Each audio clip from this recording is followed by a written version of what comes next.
Jazz, ¿tú estás por ahí? Es que no te veo. Sí, señora. Ah, sí, señor. Ah, ok, ya, ok, Jazz. Entonces, para que esto fue lo que con lo que nosotros arrancamos de nuevo la clase pasada. La idea más importante es que podamos ir consolidando como fichas de un rompecabezas las cosas que hemos aprendido. La palabra de Dios no se contradice de ninguna manera. Quisiera ir a la primera, Miguelito. No, o sea, si quieres me las dejas, eso por favor, y mientras tanto, y yo las ubico.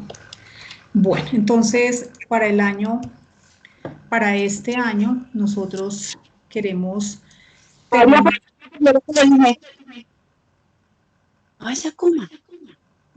Queremos terminar el trabajo que iniciamos ya hace como 2 años acerca de los tabernáculos.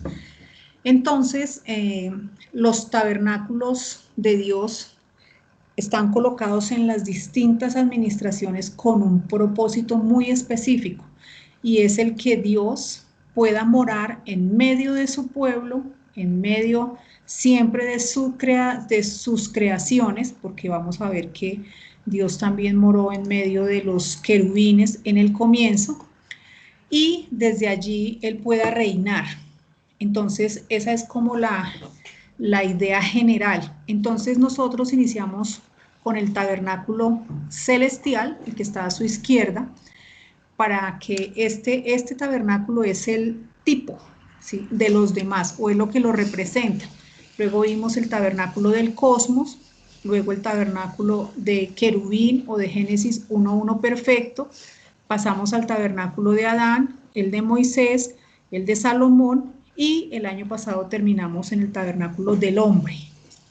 En ese santuario que tiene esas 3 partes, el atrio, el lugar santo y el lugar santísimo, al cual nosotros hoy en estos tiempos podemos acceder directamente a ese lugar santísimo.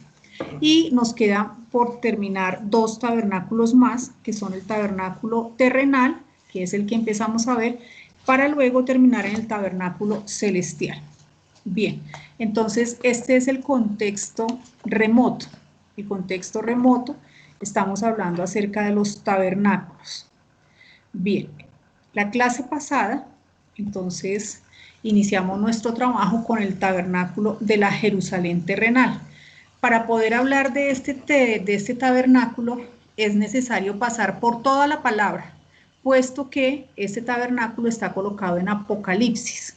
Y nosotros debemos recordar que Génesis y Apocalipsis son libros que se complementan, donde arrancan muchas cosas en Génesis, terminan otras en Apocalipsis. Entonces, el tabernáculo terrenal está puesto allí, y para poder llegar hasta allá necesitamos ir encajando unas piezas muy importantes. La primera es que desde Génesis hasta Apocalipsis la palabra de Dios es judía. Eso quiere decir que es dirigida única y exclusivamente al pueblo de Israel. Entonces la primera pregunta que surge, bueno, ¿y nosotros que no somos judíos?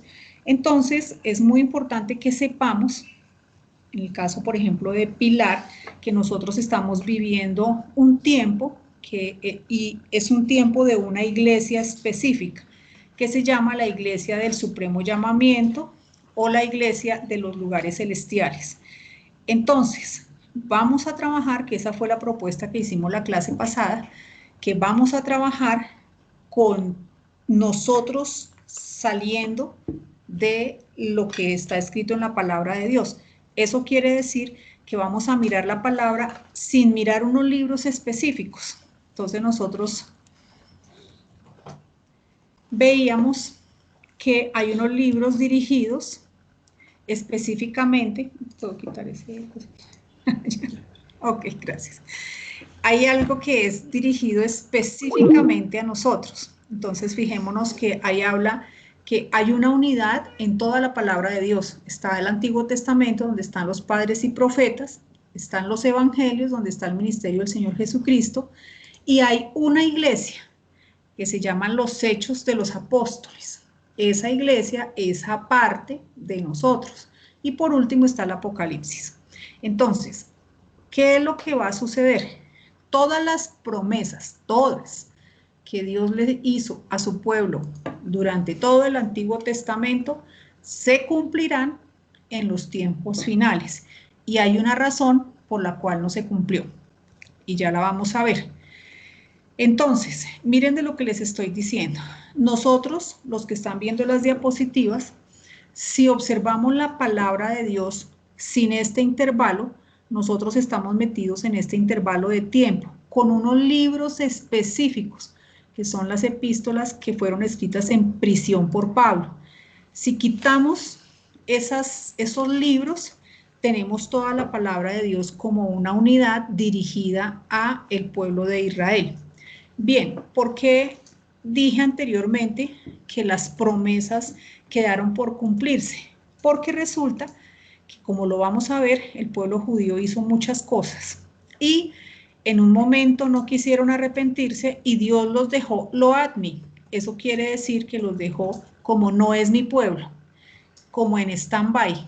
Y más adelante va a volver a retomar los tratos que hizo con ellos. ¿Por qué? Como ellos no quisieron recibir las promesas, no quisieron arrepentirse, pues Dios sencillamente se fue a los gentiles, incluidos, digamos, nosotros, en este intervalo de tiempo que nunca estuvo escrito en la palabra de Dios, hasta que Dios se lo reveló a Pablo, que es el gran misterio. Entonces, a grosso modo es. Entonces, la propuesta con la que vamos a mirar este estudio es que vamos a ver toda la palabra dirigida a quienes realmente está dirigida, al pueblo judío, al pueblo de Israel. Nosotros, por ahora, no vamos a hablar de nuestros libros, de nuestras promesas. Bien, decíamos la clase pasada que todo arrancó en la eternidad. Dios en la eternidad tuvo un propósito, y el propósito es que Él quería un reino, hablando del propósito de la tierra, ¿no?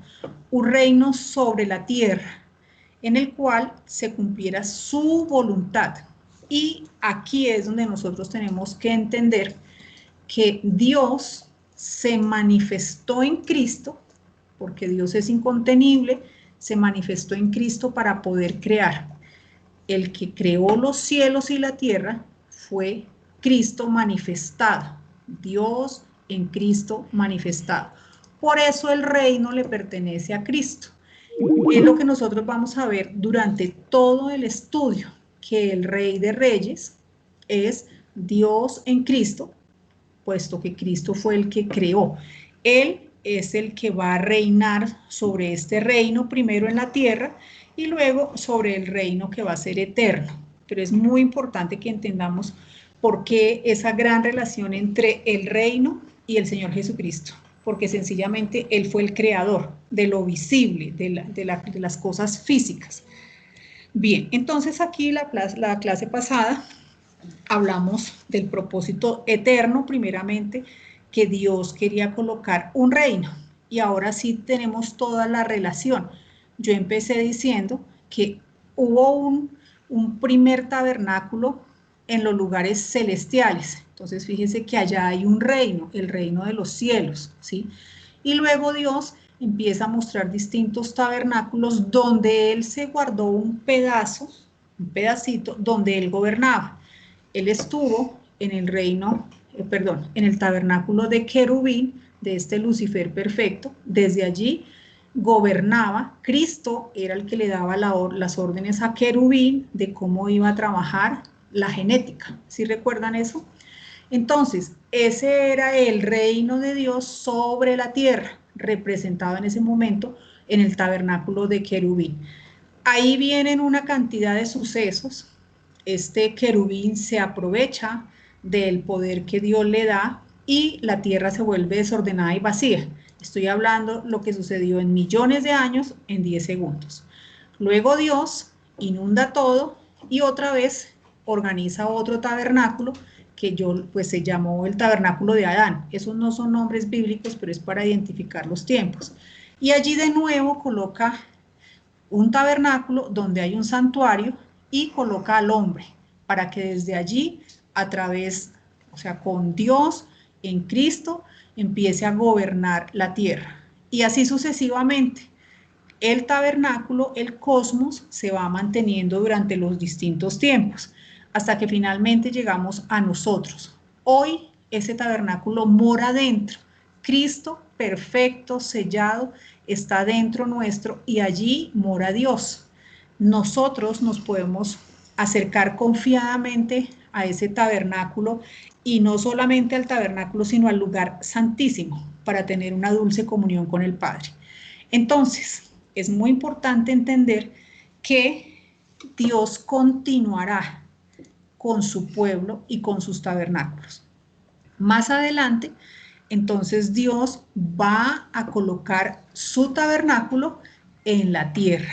Y esto va a ser durante los 1000 años, o el tiempo que no es bíblico tampoco la palabra milenio, pero pues la palabra habla de 1000 años con unas características especiales. Y nosotros hemos de entender que el reino de Dios sobre la tierra, sobre esta tierra, que sigue siendo imperfecta, pero Dios la va a renovar, no los cielos nuevos y la tierra nueva, todavía no, va a colocar un tabernáculo.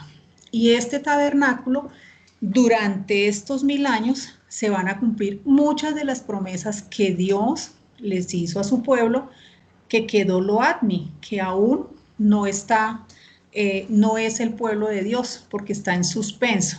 Ellos no se quisieron arrepentir, entonces Dios dijo, bueno, como no se quisieron arrepentir, vamos a los gentiles, a las naciones, y luego vuelvo con ustedes. Más o menos es la historia. ¿Qué empezamos a ver la clase pasada?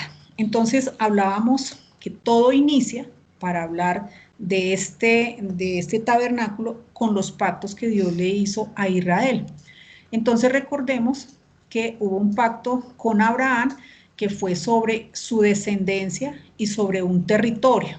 ¿Eso qué quiere decir? Es un espacio de tierra específico que nosotros ya hemos entendido que es la nación de Israel, con su santo monte y con su ciudad que es Jerusalén. Allí fue el primer tabernáculo de Lucero, allí fue el tabernáculo de Adán y allí será a donde irán las naciones durante estos 1000 años a adorar. Entonces, nunca ese territorio se ha perdido. Estuvo mientras la dispersión, mientras no tuvieron territorio, pues estuvo en manos de otras naciones, pero en el año 48 Dios lo recuperó para los israelitas.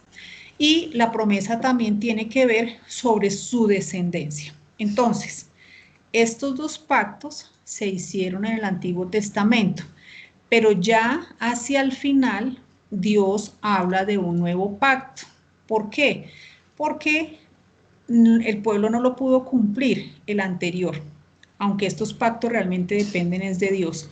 Y Dios abre como una nueva promesa para este pueblo y ya vamos a ver más en detalle acerca de este nuevo pacto. Bien, entonces, leíamos la clase pasada lo que tiene que ver con el territorio que fue prometido, lo que tiene que ver con la descendencia, ¿sí? Y este reino será para siempre. También vimos lo que es el nuevo pacto en Jeremías, que miremos en el versículo 33, dice Jeremías 31, 33, dice, pero este es el pacto que haré con la casa de Israel después de aquellos días. Aquellos días es allá al final, dice Jehová, daré mi ley en su mente y la escribiré en su corazón y yo seré a ellos por Dios y ellos me serán por pueblo. Este fue el sueño dorado de todo el Antiguo Testamento, que los elegidos, ese pueblo fuera un pueblo de sacerdotes. Eso era el propósito desde el comienzo. Dios quería que ellos fueran una nación que le enseñara al mundo quién era Dios, pero no se pudo. Entonces, al final, ellos serán una nación de sacerdotes, porque Dios les va a cambiar el corazón. De eso hablaremos más adelante. Bien, entonces, vamos a continuar con algo muy importante y es el reino, ¿sí? Entonces, ¿qué le prometió Dios a Abraham? Le prometió un reino. El reino que hablamos ahorita, que estuvo presente, inclusive desde antes de todas las cosas, Dios quería un reino. Un reino requiere gente, en este caso súbditos, porque hay un rey y hay un espacio. Siempre tenemos que tener en cuenta esos tres elementos.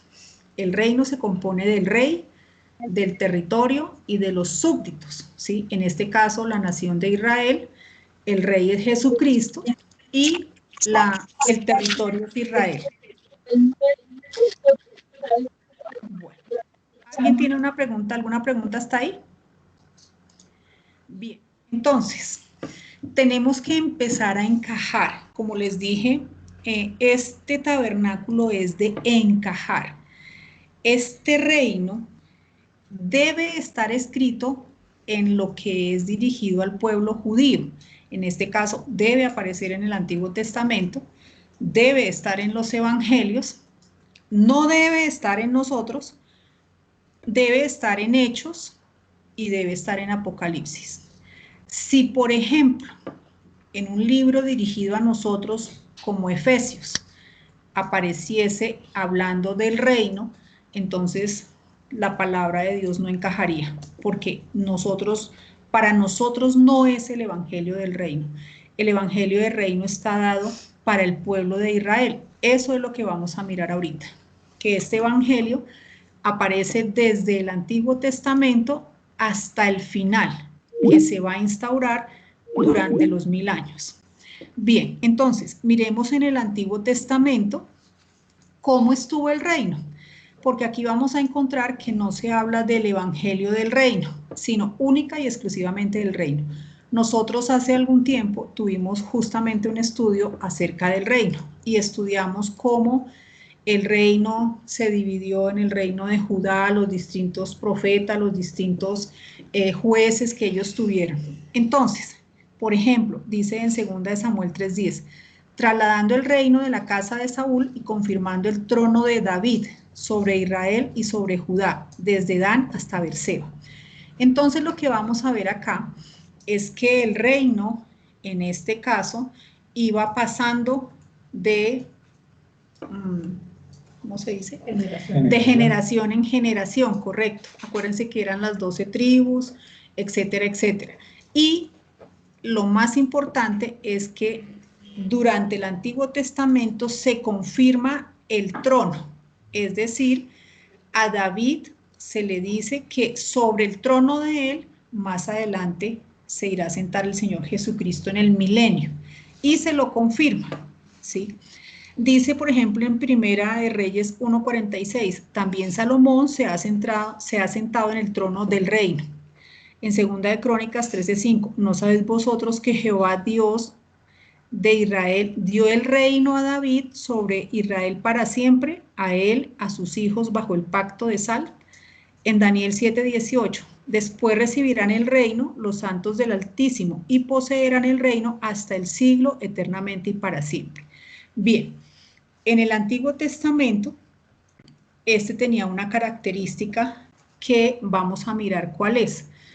Fíjense, por favor, que eso es lo que sucedía en el Antiguo Testamento. Se hablaba del reino como territorio, ¿sí? Y como la promesa que en el trono de David más adelante se iba a sentar Cristo en el milenio y que iba a ser para siempre. Pero resulta que en los evangelios pasa algo y no hay que uno ponerse a pensar, sino la palabra lo dice. Vamos a Lucas 16. Lucas 16:16 dice, la ley y los profetas eran hasta Juan. Desde entonces el reino de Dios es anunciado y todos se esfuerzan por entrar en él. Bueno, ahí no es totalmente claro lo que está sucediendo. Vamos a ir a la versión Palabra de Dios para Todos. Dice, antes de que Juan el Bautista viniera, entonces por favor recuerden que después del año 70, que fue la quema del templo, ¿sí? Que fue la dispersión, pasaron 400 años y tuvo que venir Juan el Bautista a volver a recordarle las promesas de los anteriores y a abrirle el camino a Jesucristo. Entonces, dice en Palabra de Dios para Todos, antes de que Juan el Bautista viniera, es decir, hablando de todo el Antiguo Testamento, la ley y los profetas, Dios quería que la gente viviera de acuerdo a la ley y a los escritos de los profetas. Ahí está claro. Para ellos era la ley, guardando su territorio y guardando esta promesa. Pero desde que llegó, en este caso, Juan, se han dado a conocer las buenas noticias del reino de Dios y muchos se esfuerzan por entrar en él. Entonces, después de la venida de Juan, cuando él empieza a predicar, ya lo vamos a ver, ya Dios muestra algo, y lo que muestra es que hay un evangelio, hay buenas nuevas acerca del reino, porque la gente solamente sabía las promesas que Dios le había hecho a Abraham sobre el territorio y sobre la descendencia, y lo del trono de David, pero nada más. Desde los evangelios en adelante, entonces ya viene a profundizarse qué significa eso del reino, ¿sí? Entonces miremos, por ejemplo, dice en Mateo 4:23, y recorrió Jesús toda Galilea, enseñando en las sinagogas de ellos y predicando el evangelio del reino, y sanando toda enfermedad y toda dolencia en el pueblo. Mateo 24:14, y será predicado este evangelio del reino en todo el mundo, para testimonio a todas las naciones, y entonces vendrá el fin. Y en Marcos 1:14, después de que Juan fue encarcelado, Jesús vino a Galilea predicando el evangelio del reino de Dios, diciendo, el tiempo se ha cumplido y el reino de Dios se ha acercado, arrepentidos y creed en el evangelio. Entonces, este cambio que hubo es para que la gente se enterara que había algo disponible, de lo cual ellos hacían parte, y una parte muy importante, porque estaba netamente dirigido a ellos. Entonces, ahora lo vamos a ver con más detenimiento, más específico. Desde que vino Juan el Bautista, entonces, por ejemplo, en Lucas 3:2 dice lo siguiente, y siendo sumos sacerdotes Anás y Caifás, vino palabra de Dios a Juan, hijo de Zacarías, en el desierto. Y él fue por toda la región contigua al Jordán, predicando el bautismo de arrepentimiento para perdón de pecados, como está escrito en el libro de las palabras del profeta Isaías, que dice, voz del que camina en el desierto, preparad el camino del Señor, enderezad sus sendas. Entonces, la vida de Juan el Bautista tuvo un propósito muy grande. Uno, recordarles las promesas que ya muchos habían olvidado. Y por otro lado, él era el que preparaba el camino del Señor Jesucristo. En Mateo 3:1 dice, en aquellos días vino Juan el Bautista predicando en el desierto de Judea y diciendo, arrepentíos porque el reino de los cielos se ha acercado. Versículo 6, y verá toda carne la salvación de Dios. Entonces, fíjense que era necesario el arrepentimiento, ¿sí? Porque realmente el pueblo no tenía en su corazón estas promesas de la venida del rey, de todo lo que iría a suceder. Entonces, Juan les predicaba acerca de lo que iba a ser este reino, el reino de los cielos, ¿sí? Y él decía, se ha acercado. Quien realmente se estaba acercando era el reino, o sea, el rey, Jesucristo. Bien. En ese momento estaba disponible la salvación del pueblo a través del arrepentimiento, y el rey y el reino sobre la tierra. Es decir, fíjense que ya estaban todos los elementos. Lucas 3:10. Y la gente le preguntaba diciendo, bueno, Juan, ¿qué haremos? Como el pueblo estaba en expectativa, preguntándose todos en sus corazones si acaso Juan sería el Cristo. Respondiendo Juan, diciendo a todos, yo a la verdad os bautizo en agua, pero viene uno más poderoso que yo, de quien no soy digno de desatar la correa de su calzado. Él os bautizará en Espíritu Santo y fuego. Con estas y otras muchas exhortaciones anunciaba las buenas nuevas al pueblo. Entonces, el contexto. La gente estaba confundida. No entendía si Juan era Cristo el que iba a venir a salvarlos. ¿Por qué? Porque ellos eran 400 años después de que la gente había dejado, o sea, allá habían pasado varias generaciones que habían perdido el Shema. Bueno, por allá alguna vez lo habíamos visto que eran todas las cosas que se habían escrito para ellos. Entonces, hagan de cuenta que pasa mucho tiempo y uno dice, pero ¿cómo así? ¿Cuál salvación? ¿Cuál reino? ¿Quién viene? ¿Será que este Juan es Jesucristo? Porque nos está predicando. Entonces Juan tenía que aclararles y decirles, no, yo solamente alisto el camino, porque el que viene sí es poderoso. Mi bautismo es en agua, pero el que viene tras mí, el bautismo es en Espíritu Santo y fuego. Él le preparó el camino. Bien, llegamos a Jesucristo, o sea, ya. Mateo 4:17. Desde entonces comenzó Jesús a predicar y a decir, este versículo es muy conocido, arrepentidos porque el reino de los cielos se ha acercado. Y uno siempre, inclusive en el Padre Nuestro, habla acerca del reino. Venga a nosotros tu reino, hágase tu voluntad, así en la tierra como en el cielo. ¿Por qué lo dijo y por qué oró así el Señor Jesucristo? Porque en ese momento estaba disponible, se encontraba el rey sobre la tierra, estaba el territorio y estaban los súbditos. Era el momento en que la gente podía entender qué era lo que estaba pasando, pero tenían que tener algo. Primero, ese deseo de entender y segundo, ponerse las pilas y decir, yo quiero estar ahí, ¿qué hay que hacer? ¿Sí? O sea, pero vamos a ver qué pasó. Entonces, miren, ese momento es muy importante. El Señor Jesucristo estaba sobre la tierra. Cuando dice que el reino de Dios se ha acercado, Cristo realmente lo que comienza a describir son aspectos más profundos del reino, porque la gente no lo entendía, no lo conocía, ¿sí? Él mismo, como portavoz de su futuro reino, deseaba enseñarle a su pueblo y sí que trató, o sea, Jesucristo trató de todas las formas de enseñarles. ¿A quiénes? A los súbditos del reino, los que realmente, a los que él iban a estar con él en ese reino. Les quería enseñar de qué se trataba la promesa, ¿sí? En qué consistía. En ese momento estaba disponible instaurarlo ya sobre la tierra. Eso quiere decir que si este pueblo lo hubiera recibido, se hubiese arrepentido inmediatamente, sin haberlo matado, ¿no? Se hubiera instaurado el reino de Dios sobre la tierra. Ahora, la pregunta que todas las personas se hacen, ¿y qué hubiese pasado con Apocalipsis, cierto? Porque entonces, lo primero que hay que entender es que cuando uno lee la palabra de Dios, no toda la palabra de Dios fue escrita al mismo tiempo. Es algo que uno tiene que tener claro, porque uno lee la palabra de Dios y todo lo que está leyendo cree que tiene un orden como uno lo está leyendo.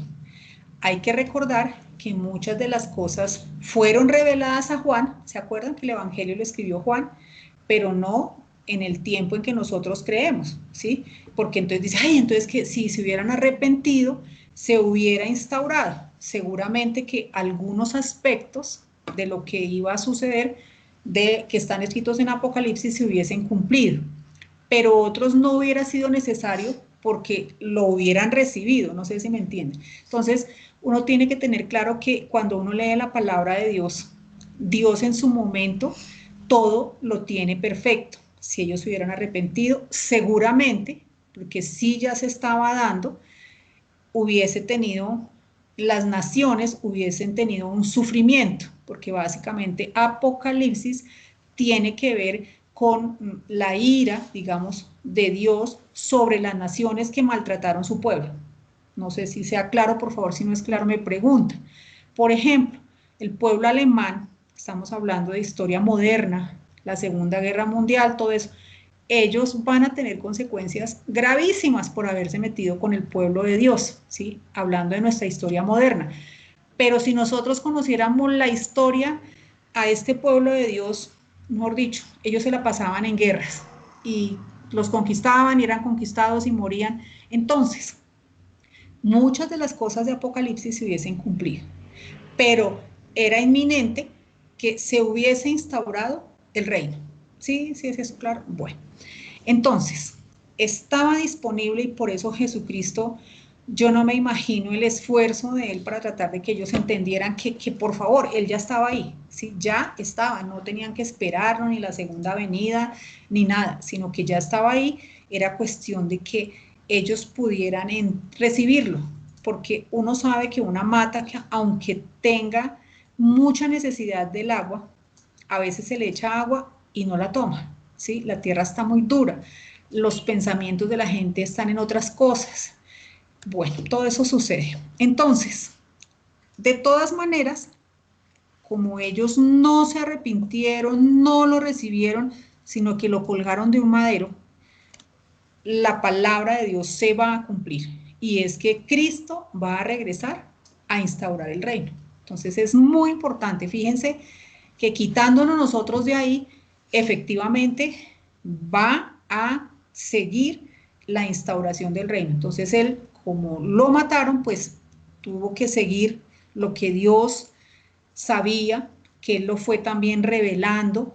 Acuérdense que no es que la palabra está escrita porque una vez dice, ay, pero ya lo iban a matar, ay, pero no, es que Dios la reveló, pudo haber ya pasado, hay eventos que ya pasaron y se escribieron, y hay eventos que sí son futuros, pero no como uno lee y cree.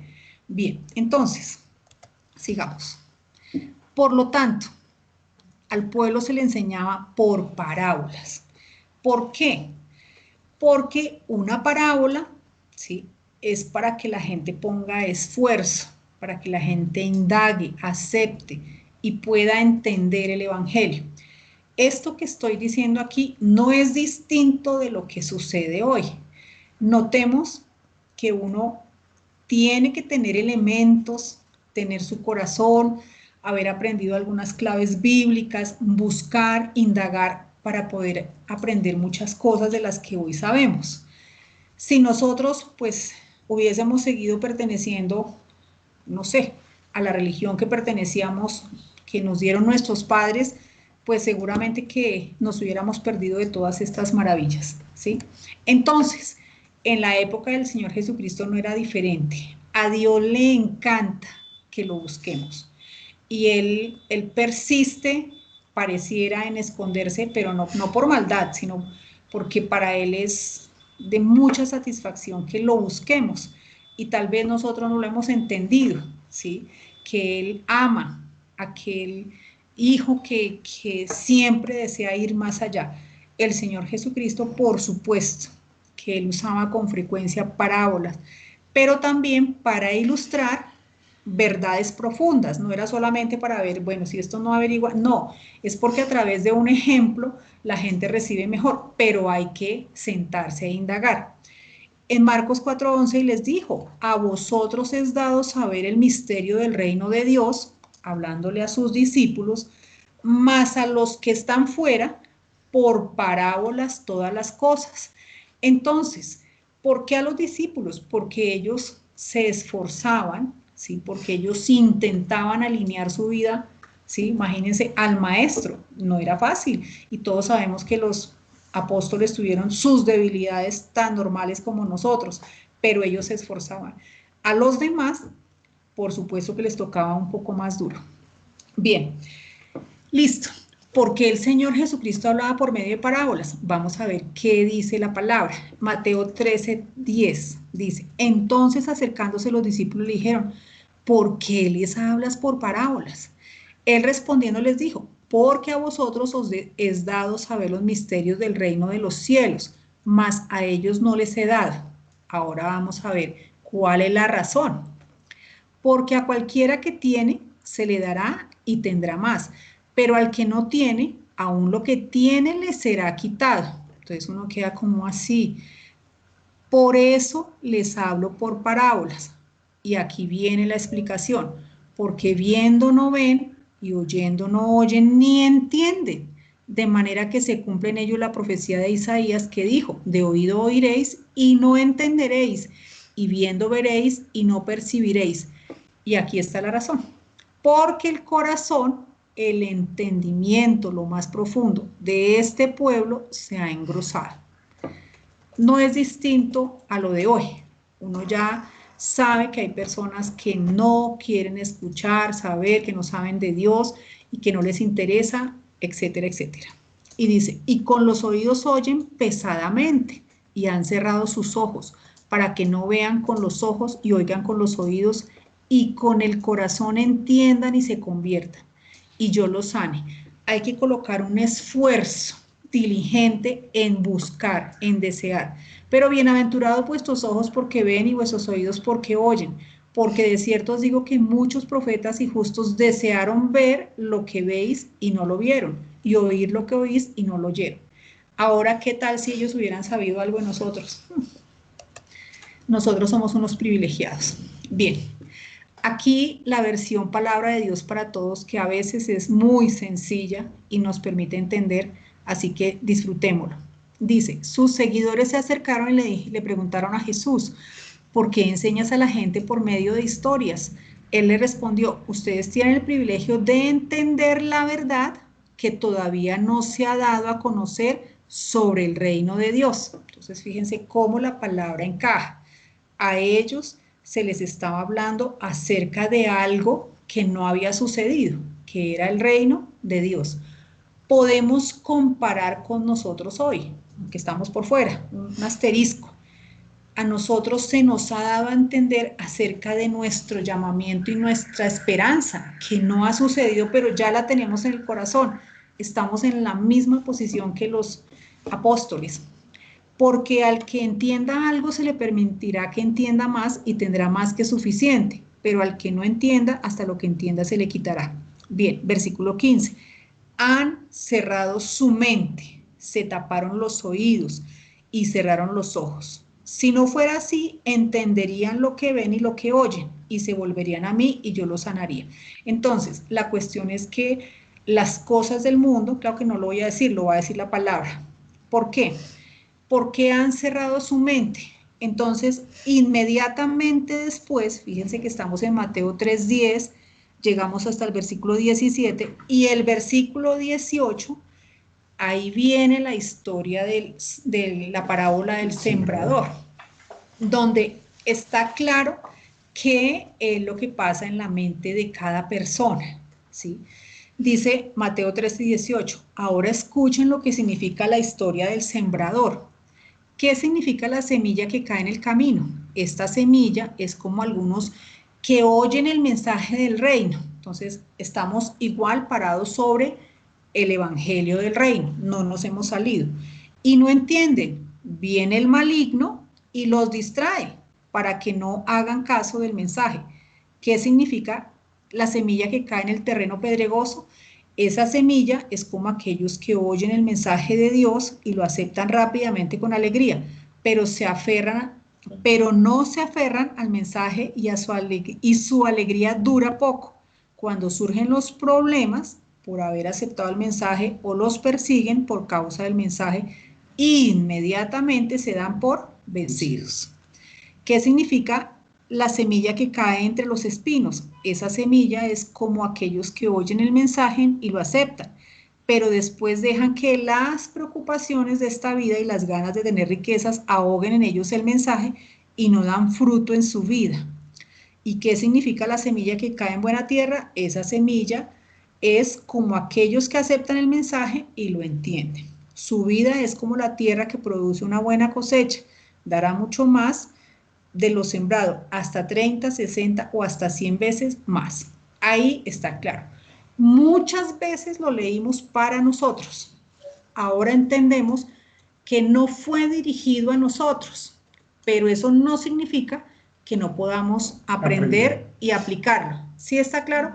¿Por qué? Porque está hablando de el evangelio del reino. Nosotros tenemos nuestro propio evangelio, que se llama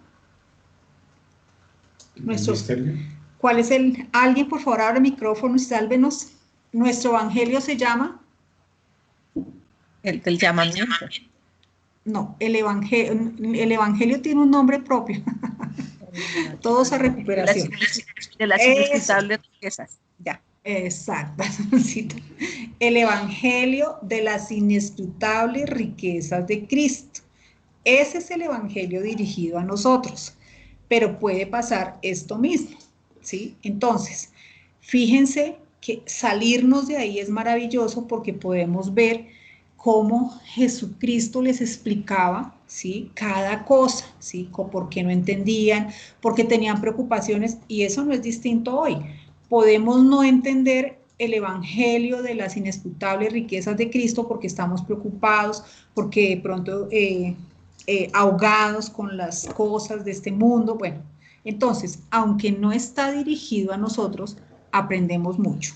Bien, listo. Aquí viene algo maravilloso, pues creo que nos va a quedar un poquito cortado. Y es, la unidad nunca hay que perderla.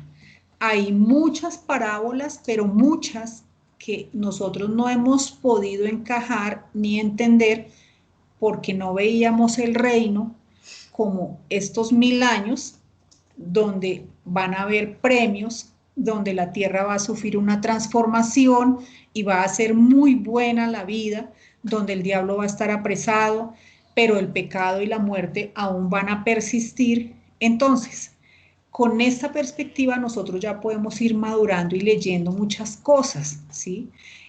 Allí esta que encaja perfecto y se puede ver, dice lo siguiente, se llama Los Convidados.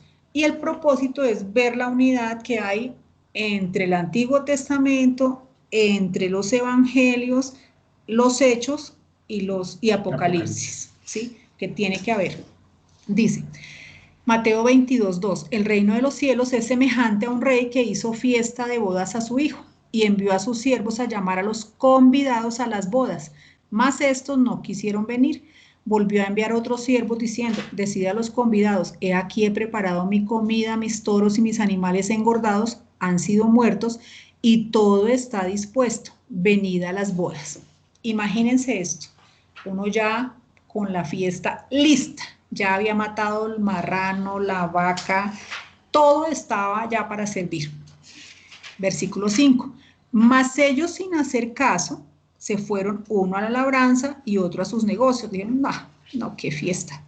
6. Y otros tomando a los siervos, o sea, los afrentaron y los mataron por venirlos a invitar.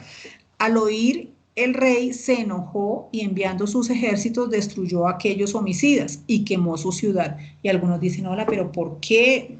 Pues porque miren lo que hicieron.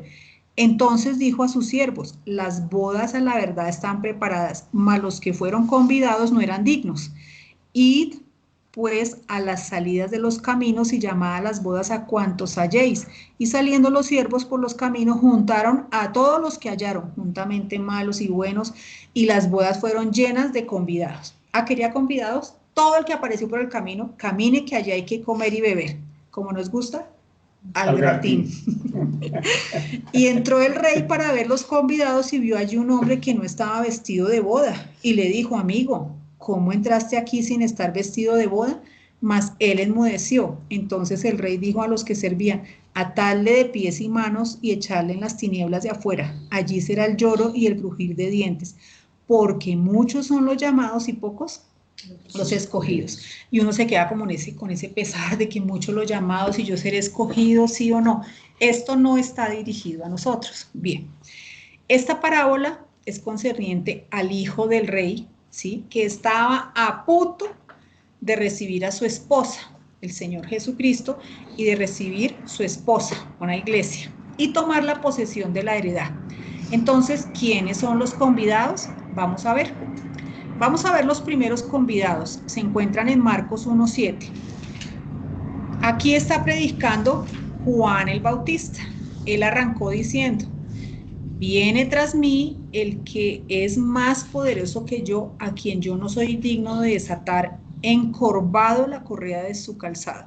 Yo a la verdad os bautizo con agua, pero él os bautizará con Espíritu Santo, Él los invitó a que se arrepintieran y a que buscaran el reino de los cielos. Sí, desde ahí comienzan los convidados.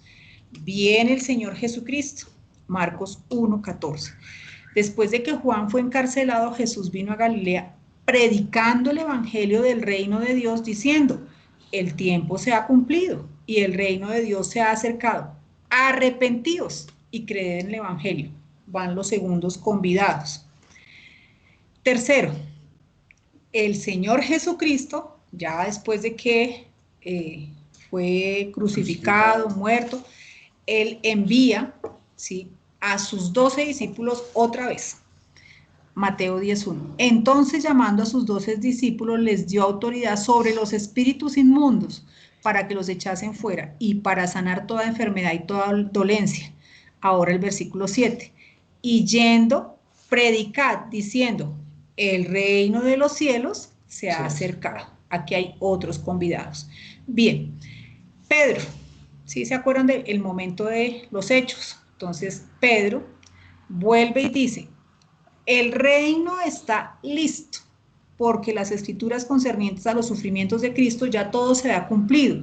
Así que Jesucristo estaba ahí listo a volver. Solamente requería el arrepentimiento y volvían a invitarlos.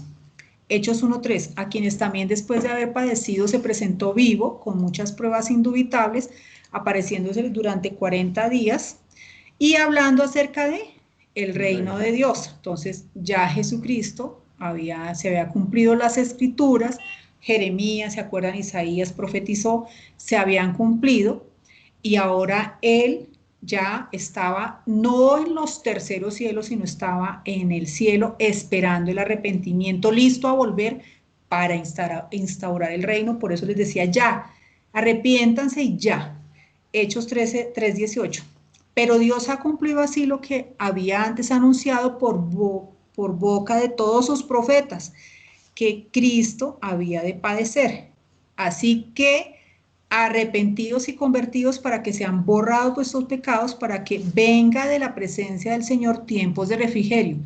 Y Él envía a Jesucristo, que fue antes anunciado. Entonces fíjense que aunque ellos lo mataron, lo crucificaron, todavía tenían la oportunidad, porque aquí ya había muerto el Señor Jesucristo, de arrepentirse y el reino inmediatamente sería instaurado. ¿Quién más? Seguimos en el tiempo de Hechos. Ahora, después de Pedro, viene el apóstol Pablo. Hechos 19:8. Y entrando Pablo en la sinagoga, habló con denuedo por espacio de 3 meses, discutiendo y persuadiendo acerca del reino de Dios. Fíjense, entonces aquí hay unos libros de Pablo que son las epístolas pastorales, que hablan acerca del reino de Dios. Las epístolas en prisión, que son después de Hechos 28, esas ya no hablan del reino, ya hablan es de las inescrutables. ¿Por qué? Porque habían cambiado las cosas. Hechos 28:23, fíjense que ya se acerca el fin, y habiéndole señalado un día, vinieron a él muchos a la posada, a los cuales les declaraba y les testificaba el reino de Dios desde la mañana hasta la tarde, persuadiéndoles acerca de Jesús, tanto por la ley de Moisés como por los profetas, o sea, con todo lo que él tenía. Hechos 28:28. Entonces, fíjense que aquí ya. Sabed pues que a los gentiles es enviada esta salvación de Dios. Fíjense, ya Pablo, Pedro habían hecho entonces ya. Aquí no están hablando de nosotros. Recuérdense que hasta ahora nosotros no estamos. Hasta ahora Dios le estaba dando un giro y estaba mirando a los gentiles. Recordemos que en los tiempos de Hechos hubo gentiles que se injertaron al olivo. ¿Sí se acuerdan? O sea, gentiles, pero siguieron las promesas que son para el pueblo de Israel. A esos es que se está refiriendo este versículo. Cuando hubo dicho esto, los judíos se fueron teniendo gran discusión entre sí. Imagínense con los celosos que ellos eran por la ley, por todas sus cuestiones, y ahora viene Pablo a decirles que pues entonces se iba a ir a los gentiles. Eso debió haber sido terrible, porque ellos eran un círculo cerrado. Ellos querían, imagínense a los escribas y los fariseos, y ahora decirles que no, que los gentiles también iban a heredar las promesas del reino, no, o sea, catastrófico. Entonces, hubo gran discusión y Pablo permaneció 2 años enteros en una casa alquilada y recibía a todos los que a él venían, predicando el reino de Dios y enseñando acerca del Señor Jesucristo abiertamente y sin impedimento. Bien, entonces, bueno, voy a seguir unos minuticos, me da pena para que no quede cortado. Bien, entonces, ya nos enteramos quiénes eran los convidados. todos los que tenía, entonces caminen, vamos, entonces dijeron, no, yo tengo mucho oficio, me voy a ir a la labranza porque estoy ocupada. Entonces dice Mateo 22:5, mas ellos sin hacer caso se fueron uno a la labranza y el otro a su negocio, o sea, yo estoy en lo mío, qué pena, no puedo aceptar esa invitación. Dice acá, mas ellos se fueron a la labranza, bueno, y otros, tomando a los siervos, los afrentaron y los mataron. Seguimos en el tiempo de Hechos. La nación, a través de los gobernantes en Jerusalén, repudiaron, ¿sí?, una y otra vez las invitaciones, y no contento con esto, también se apoderaron de los siervos y los asesinaron. Por eso el registro del testimonio del Evangelio en Jerusalén acaba con la muerte de Esteban. ¿Se acuerdan de Esteban? Hechos 7:59 dice, y apedreaban a Esteban mientras él invocaba y decía, Señor Jesús, recibe mi espíritu, ¿sí? Entonces, sí eran malos de todas maneras, ¿cierto? O sea, aparte que no recibieron la invitación, cogieron a los siervos y los mataron, los que los estaban invitando. Continuemos. Mateo 22:7. Al oírlo el rey se enojó, claro, y enviando sus ejércitos destruyó a aquellos homicidas y quemó la ciudad. Dicho de modo grosso, este es el momento de la destrucción de Jerusalén, ¿sí? O sea, llegó a este punto. Estamos hablando del año 70 después de Cristo. Las tropas romanas que invadieron Jerusalén destruyeron el templo. ¿Qué sucedió con la destrucción del templo? Fue caótico. ¿Por qué? Porque para Israel, su ciudad Jerusalén y el templo lo eran todo, todo, todo. No solamente en el aspecto religioso, sino en el social y económico. Todo, absolutamente todo giraba alrededor del templo y de Jerusalén. Y si nosotros miramos hoy, no es diferente. Si uno mira a esos israelitas ortodoxos y todos, ellos giran, pues están en el templo de la mezquita de Omar, que no les pertenece, pero saben que ahí debajo les tienen un muro y todo gira ahí y alrededor de Jerusalén, ¿sí? Entonces, ellos quedaron devastados. Las fracciones radicales judías de Jerusalén estaban totalmente decididas a sacudirse del yugo romano. En el año 70 después de Cristo, el general Tito marchó a conquistar Jerusalén y su grandioso templo. Realmente Tito quería conservar el templo, pero lanzó un ataque fuerte, un ataque a la parte exterior del templo y ordenó incendiar las puertas exteriores de los atrios. Entonces el fuego se propagó obviamente rápidamente porque todo eso era madera, quedando todo en llamas. O sea, él no quería que el templo, porque era una obra maravillosa, y acuérdense que esa fue restaurada. ¿Se acuerdan cuando los discípulos decían, maestro, mira el templo? Bueno, debió haber sido una cosa, pero Tito pues la embarró porque él quemó afuera y obviamente las llamas consumieron todo. ¿Qué pasó aquí? Entonces, muchos murieron. Los sobrevivientes fueron vendidos como esclavos, algunos, otros fueron llevados cautivos y otros quedaron en el territorio, pero ese territorio quedó totalmente arruinado. Entonces, acuérdense la dispersión. Ellos quedaron sin nación, quedaron desde ese momento sin tierra, o sea, perdieron el territorio. Bien, vamos a dejar acá, no acabamos con la historia, pero es para que vengan la próxima clase. Esto to be continued. Bien, muy bien. Entonces, ¿hay alguna pregunta, alguna inquietud de pronto de lo que